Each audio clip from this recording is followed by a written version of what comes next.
కొంతకాలానికి మామ కూతురు రాహేలును వివాహం చేసుకున్నాడు.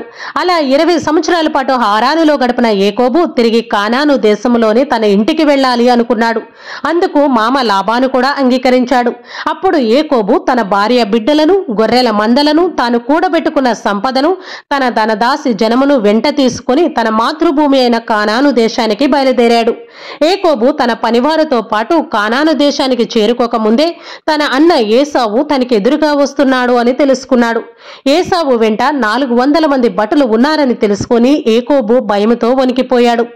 గతంలో తాను చేసిన మోసానికి గాను తన మీద పగ తీర్చుకోవడానికి అన్న ఏసావు వస్తున్నాడు అనుకున్నాడు.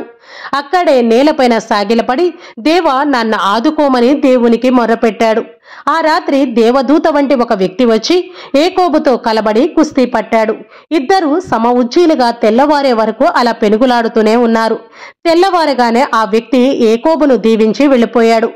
దానితో తనతో పెనుగులాడింది సాక్షాత్తు దేవుడేనని ఏకోబు తెలుసుకున్నాడు. అలా దేవునితో పెనుగులాడినవాడు కాబట్టే ఏకోబుకు ఇజ్రాయేలు అని పేరు వచ్చింది.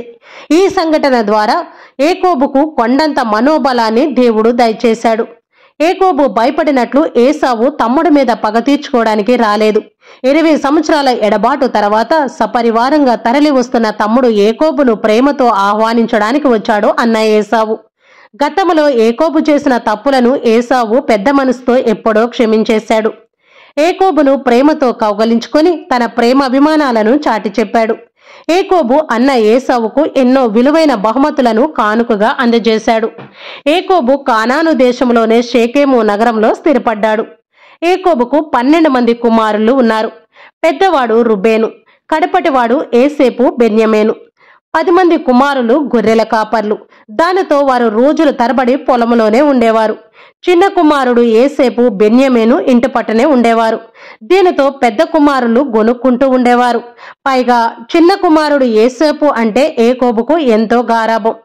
పెద్ద కుమారుల యొక్క కడుపు మంటకి ఇది కూడా ఒక కారణమైంది. ఏకోబు ఒకరోజు ఏసేపుకు రంగురంగుల నిలువుటంగి కుట్టించి ఇచ్చాడు. అది చూసిన పెద్ద కుమారులు అసూయతో కుళ్ళుకున్నారు. దానికి తోడు ఏసేపుకు అప్పుడప్పుడు చిత్రమైన కలలు వస్తూ ఉండేవి. ఒక రాత్రి అతడికి ఒక కల వచ్చింది. మరునాడు ఉదయమే తండ్రి ఏకోబు దగ్గరికి వెళ్లి అన్నల ముందు తనకొచ్చిన కలను ఇలా వివరించాడు. నేను అన్నేలు కలిసి పొలంలో కోసిన పంటను పనలు కడుతూ ఉన్నాము.